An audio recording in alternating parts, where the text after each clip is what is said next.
Assalamualaikum warahmatullahi wabarakatuh. Saya Ratika Sekar Ajeng Ananingtyas, dosen program studi fisika Universitas Nahdlatul Ulama Blitar. Dalam kesempatan ini, saya akan memaparkan pengajaran mata kuliah fisika dasar lanjutan yang berbobot 3 SKS. Mata kuliah ini adalah mata kuliah lanjutan dari fisika dasar sebagai dasar nanti untuk mata kuliah di tingkat-tingkat di atasnya. Mata kuliah ini mempelajari fenomena tentang listrik, magnet, gelombang, dan pengantar fisika kuantum. Setelah mempelajari mata kuliah ini, mahasiswa diharapkan dapat menganalisis konsep-konsep listrik statis, listrik dinamis, kemagnetan, induktansi, rangkaian AC, gelombang elektromagnetik, optika, teori relativitas, dan fisika kuantum sebagai dasar fisika modern, serta dapat memanipulasi fenomena listrik, magnet, dan gelombang secara bertanggung jawab. Metode pembelajaran dalam mata kuliah ini bervariasi tergantung materi yang akan disampaikan, yaitu diskusi, problem solving, dan juga ada portofolio. Teknik penilaian yang dilakukan adalah pemberian tugas, struktur, lalu ada keaktifan, di mana tugas struktur berbobot 20% dan keaktifan 20%, dan nanti di tengah semester ada ujian tengah semester yang berbobot 30% serta ujian akhir semester yang berbobot 30%. Khusus untuk perkuliahan yang akan disajikan dalam cuplikan hari ini, saya menggunakan metode problem based learning, di mana pada awal perkuliahan diberikan permasalahan atau fenomena yang terjadi di kehidupan sehari-hari, lalu mahasiswa menyelesaikannya secara berdiskusi, berkelompok bersama teman-temannya, dan nanti akan dipresentasikan hasil dari diskusi tersebut. Setelah presentasi tadi, maka mahasiswa akan diberikan penguatan materi oleh dosen dan juga nanti akan ada kuis yang akan diselesaikan oleh mahasiswa. Setelah penyelesaian kuis, maka akan diberikan tugas sebagai penguatan dan juga nanti akan diberikan review di akhir. Interaksi antara dosen dan mahasiswa yang terjadi dalam cuplikan ini khususnya terjadi di saat penguatan materi dan diskusi kelompok. Interaksi ini diharapkan mampu menumbuhkan hubungan yang kuat antara dosen dan mahasiswa serta bisa mengeksplor lebih kemampuan mahasiswa dan juga kompetensi mahasiswa. Berikut adalah cuplikan mata kuliah yang akan disampaikan. Assalamualaikum warahmatullahi wabarakatuh. Waalaikumsalam warahmatullahi wabarakatuh. Gimana kabarnya hari ini? Alhamdulillah. Ada yang nggak masuk ya hari ini? Siapa? Tahu kenapa? Oh ya, nggak apa-apa. Hari ini kita akan belajar materi baru, yaitu tentang besaran dan gejala gelombang. Sebelum kita belajar, mari kita berdoa dulu agar pembelajaran hari ini bisa berjalan dengan lancar. Berdoa mulai. Sudah selesai? Nah, sebelum kita belajar tentang materi yang baru, siapa yang ingat kemarin sebelum UTS kita belajar apa? Ya. Kemarin itu sebelum UTS kita belajar bab listrik dan magnet, Bu. Dan ternyata itu keduanya itu saling berhubungan. Jadi dari magnet itu bisa menghasilkan arus induksi, dan dari gawat listrik bisa menghasilkan medan magnet.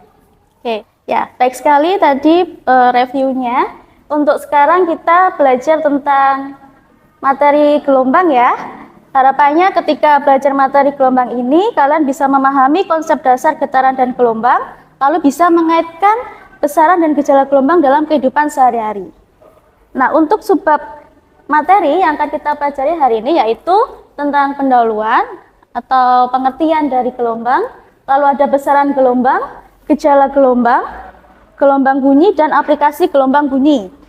Nah, ini akan saya tunjukkan sebuah video ya, salah satu fenomena gelombang dalam kehidupan sehari-hari. Tadi siapa yang berangkat ke sini ketemu ambulans? Ada enggak? Enggak ada.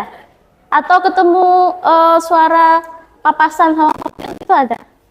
Pasti ada ya, karena kan naik motor ya ke sininya. Nah, ini kita tonton dulu. Applications of Doppler effect.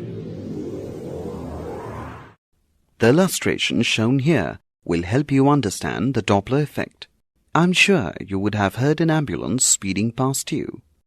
That is, the pitch of the siren increases as the ambulance approaches you, and the pitch decreases when the ambulance moves away from you.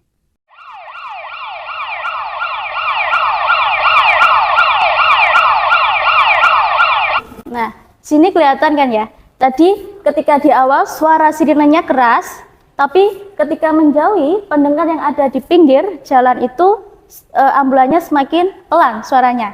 Ya nggak? Terus ini ada case yang kedua. There is a similar apparent change in the pitch of the sound heard when the source of sound is at rest and the listener moves towards or away from the source.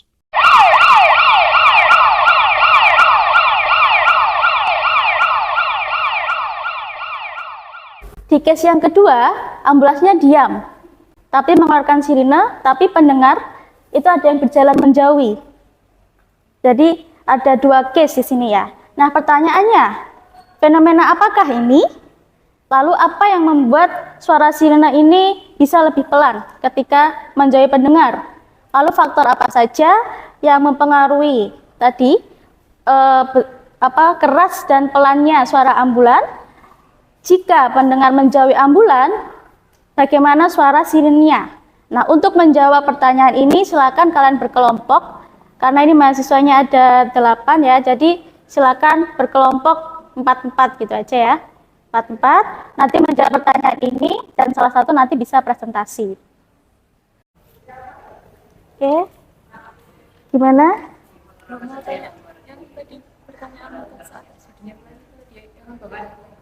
Tujuannya pelangi dispersi.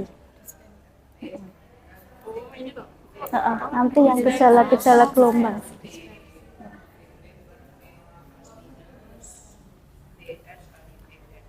Ada kesulitan. Jadi yang mempengaruhi ini sama ini. Kan dia seperti itu.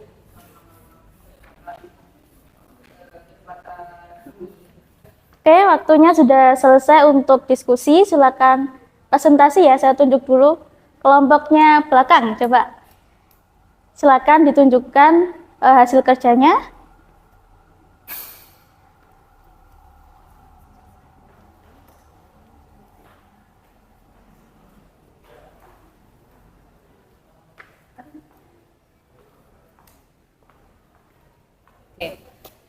Jadi gini, itu fenomena apakah ini? Ini namanya adalah fenomena efek Doppler.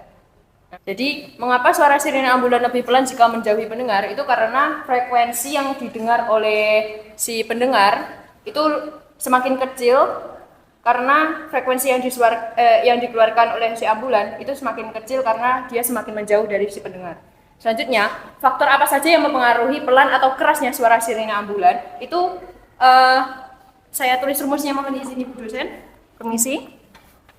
Rumusnya efek Doppler itu adalah Fp sama dengan P plus minus Vp per V plus minus Vs dikali Fs. Nah, V itu sama dengan kecepatan bunyi di udara, terus Vp kecepatan pendengar, Vs kecepatan sumber bunyi, Vs Fs maksud saya frekuensi sumber. Nah, jadi dari rumus ini bisa kita lihat faktor-faktor apa saja yang mempengaruhi pelan kerasnya suara. Itu ada 3 faktor, yaitu kecepatan bunyi yang ada di udara, kemudian ada faktor kecepatan pendengar, lalu ada kecepatan sumber juga, kemudian jangan lupa juga ada yang namanya frekuensi sumber, di mana itu nanti yang menentukan keras kecilnya suara yang kita dengar. Itu juga tergantung dari frekuensi dan kecepatan dari sumbernya. Selanjutnya, jika pendengar berjalan menjauhi ambulan, bagaimana suara sirine yang didengar pendengar? Kan kita berada di pinggir jalan, kita sedang diam. Ada sebuah ambulan lewat. Berarti kalau dengan kita yang kecepatannya 0, awal V kita ya 0, maka jika ambulannya bergerak, maka Vs bernilai tidak sama dengan 0. Jadi dia bergerak dan maka Fs-nya juga akan semakin mengecil karena seiring dengan Fs yang tidak sama dengan 0 karena dia bergerak dan semakin cepat. Gitu. Oke, sudah? Terima kasih. Ya, tadi adalah penjelasan dari kelompok 2 ya tentang fenomena efek Doppler. Nah, untuk menjawab apakah penjelasannya itu benar atau tidak, kita akan belajar dulu materinya. Sebelum ke efek Doppler, kita pelajari dulu tentang materi gelombang kan ya. Nah, dari materi ini nanti kita akan tahu apakah jawaban dari kelompok 2 itu benar atau tidak.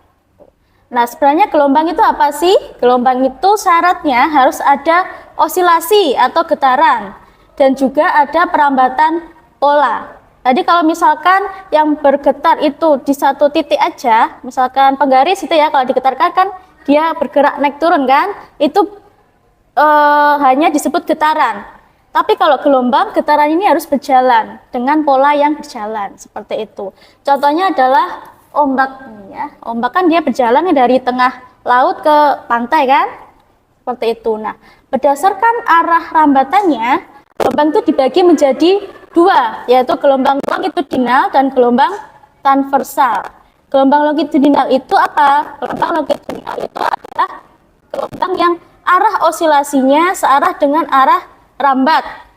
Contohnya adalah suara saya ini ya. Suara saya mengeluarkan suara dari pita suara, kalian bisa mendengarkan. Nah, bentuk gelombangnya itu gelombang yang longitudinal, karena saya keluarnya dari sini kan, sumbernya menuju ke kalian yang searah gitu ya. Tapi kalau gelombang transversal itu adalah gelombang yang arah osilasinya tegak lurus dengan arah rambat. Ini contohnya ditunjukkan ini di osiloskop ya. Jadi bentuknya seperti grafik sinus kosinus seperti itu. Nah, untuk gambarannya seperti ini untuk gelombang longitudinal ya. Di sini ada rapatan dan renggangan kalau gelombang longitudinal. Jadi di gelombang longitudinal itu ada rapatan, ada juga renggangan seperti itu. Lalu ada amplitudo. Posisinya seperti ini amplitudo. Amplitudo adalah simpangan tertinggi ya. Jadi seperti ini tunjukannya. Lalu ada panjang gelombang. Panjang gelombang adalah kalau di gelombang longitudinal itu rapatan ketemu rapatan lagi, atau renggangan ketemu renggangan lagi. Itu adalah satu panjang gelombang. Lalu ada arah rambat yang otomatis arah ya. Jadi rapat renggangnya menuju ke sana, rambatannya menuju ke sana. Makanya disebut gelombang longitudinal gitu. Kalau gelombang transversal itu seperti apa? Nah, ini. Gelombang transversal itu punya puncak dan punya lembah. Beda dengan yang tadi ya. Kalau yang tadi itu seperti sling itu ya, yang rainbow itu ya. Nah, kalau yang transversal ini seperti grafik sinus kosinus, ada puncak, ada lembah. Amplitudo sama seperti tadi, ini adalah simpangan tertingginya, amplitudo. Jadi dari titik kesetimbangan ini sampai ke puncak lembah atau ke dasar puncaknya atau ke lembahnya seperti itu. Terus panjang gelombang, kalau di gelombang transversal itu adalah puncak ketemu puncak atau lembah ketemu lembah. Itu satu panjang gelombang. Dan di tengahnya ada titik setimbang. Bisa bedakan? Nah, di dalam gelombang kita tadi kan ada beberapa besaran ya. Yang pertama ada besaran simpangan. Simpangan itu berarti sejauh mana gelombang itu menyimpang dari titik setimbangnya. Dengan persamaan nih, sama dengan A sin omega T plus Kx. Omega T itu menunjukkan frekuensi gelombangnya. Kx itu adalah muka gelombangnya. Seperti itu. Nah, kalau ada simpangan, itu berarti ada kecepatan osilasi. Yang dulu kita pas belajar fisika dasar ya, kalau kecepatan itu kan bisa diturunkan dari perpindahan itu ya. Masih ingat? V sama dengan dx per dt, masih ingat? Nah, ini juga seperti itu. V itu sama dengan dy per dt. Jadi diturunkan dari simpangannya. Jadi seperti ini siap dulu ya. Simpangan itu sama dengan Y A sin omega T plus Kx, di mana A itu adalah amplitudo, omega itu adalah 2πf, jadi menunjukkan frekuensinya, Kx itu adalah menunjukkan muka gelombangnya. Sedangkan kecepatan osilasi itu V sama dengan dy per dt. Jadi d A sin omega T plus Kx terhadap T. Yang punya variabel T siapa? Ini kan? Omeganya kan? Jadi nanti ini akan diturunkan. Yang lainnya enggak perlu ya. Jadi kita tinggal memasukkan omeganya ke depan. Terus A-nya dia sebagai konstanta. Jadi A-nya ke sini. Terus turunannya sin apa? Cos ya. Cos. Ini omega T plus Kx. Jadi kecepatan osilasi itu turunan dari simpangan, seperti itu. Lalu besaran periode, di mana periode itu menunjukkan waktu yang dibutuhkan suatu titik pada medium untuk kembali pada posisi semula. Jadi periode dan frekuensi itu berbanding terbalik. Kalau periode itu seper F, kalau frekuensi itu seper T. Nah ini frekuensi kebalikan dari periode. Frekuensi adalah jumlah osilasi yang dilakukan titik pada medium selama 1 detik. Makanya waktunya ada di bawah itu kan N per T. Nah panjang gelombang tadi sudah ditunjukkan ya. Jadi puncak ketemu puncak, lembah ketemu lembah, rapatan ketemu rapatan dan sebagainya. Amplitudo tadi sudah ditunjukkan. Nah untuk cepat lambat gelombang ini menunjukkan seberapa cepat pola itu berpindah. Kalau yang kecepatan osilasi itu kecepatan naik turunnya ini ya. Tapi kalau yang cepat lambat berpindahnya ya. Bisa bedakan ya. Untuk mencarinya kita bisa mengalihkan panjang gelombang dengan frekuensi. Nah, gelombang itu juga bisa menghasilkan gejala-gejala yang bisa kita amati di kehidupan sehari-hari. Nah, contohnya ini adalah perambatan. Yang pertama, perambatan. Ini seperti saya ngomong ke kalian, jadi gelombang bunyi itu merambat menuju kalian. Seperti itu. Nah, selanjutnya ada fenomena atau gejala pemantulan. Contohnya pemantulan siapa? Apa? Ya. Cermin. Ketika bercermin ya, kalian kan bisa melihat wajah kalian. Nah, itu berarti ada pemantulan di situ. Lalu untuk yang pembiasan, ya. Ketika memakai kacamata. Ya, memakai kacamata, karena kacamata pakai lensa ya, otomatis ada pembiasan sehingga kita bisa melihat dengan jelas. Lalu untuk yang difraksi, ya. Ya, gimana kok bisa menunjukkan difraksi? Karena ombak menuju ke arah, terus itu ombaknya jadi kecil, jadi lebih kecil gitu ya, ombaknya terpecah gitu ya. Ya, itu bisa dianggap sebagai difraksi. Lalu ada penyerapan, seperti ketika di studio musik itu ada karpet yang bisa mengurangi suara gitu ya. Terus ada dispersi, contohnya apa dispersi? saat terjadinya pelangi. Ya, jadi ini kelihatannya dari gambarnya ada cahaya mono terus disebarkan jadi cahaya polikromatik gitu ya. Nah, ini untuk gambarannya seperti ini ya bentuknya. Nah, untuk jenis bunyi itu ada 3, ada infrasonik, sonik, dan ultrasonik. Yang infrasonik itu kurang dari 20 Hz. Yang sonik ini yang bisa kita dengar ya 20 sampai 20.000, dan ultrasonik itu lebih dari 20.000 Hz. Hewan yang bisa mendengarkan ultrasonik itu contohnya adalah lumba-lumba paus ya, lumba-lumba. Yang infrasonik contohnya siapa? Kelelawar itu ultra. Ya. Untuk contohnya seperti ini. Di ruang rekaman itu kan biasanya tenang ya. Tingkat kebisingannya itu bisa sampai 20 desibel. Lalu kalau di bandara ketika kita mendengarkan pesawat take off itu bisa sangat kencang kan? Itu bisa sampai 180 desibel. Lah di bunyi itu ada faktor-faktor yang mempengaruhi nada dan volume bunyi, yaitu kalau volume pelan maka amplitudenya adalah kecil ya, amplitudenya kecil. Tapi kalau volumenya keras, amplitudenya besar. Ini seperti ini, saya ngomong gini, pelan ini ya. Itu berarti amplitudenya kecil. Tapi kalau saya ngomong keras, berarti amplitudenya besar, gelombangnya ini jadi lebih tinggi. Sedangkan untuk yang nada rendah, misalkan do, re, mi gitu ya, ini panjang gelombangnya lebih lebar ya.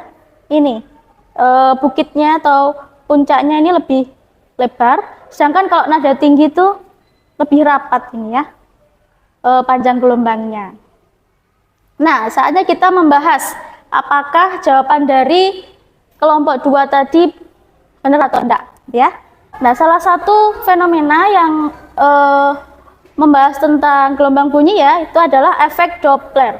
Efek Doppler. Efek Doppler adalah fenomena yang berkaitan dengan pergerakan sumber bunyi terhadap pendengar yang relatif satu sama lain dan menyebabkan frekuensi yang didengar berbeda dari frekuensi yang dihasilkan sumber bunyi. Jadi seperti tadi ya, ambulannya kalau menjauh semakin pelan, terus kalau mendekat semakin keras. Nah, karena dipengaruhi oleh kecepatan pendengar maupun sumber tadi. Dan juga frekuensi sumber, seperti itu. Nah, dari gambarannya, kalau sumbernya mendekati pendengar, maka kalian masukkan di sini negatif. Kalau sumbernya menjauhi pendengar, maka di sini positif. Begitu juga kalau pendengar mendekati sumber, maka yang di atas ini kalian gunakan positif, kalau menjauhi ketemu negatif. Seperti itu. Sampai sini ada pertanyaan? Ada? Nah, ini ada soal ya. Ada soal, silakan kerjakan dulu, nanti yang bisa maju. Sudah dikerjakan? Selesai? Ya. Siapa yang mau maju? Oke, silakan.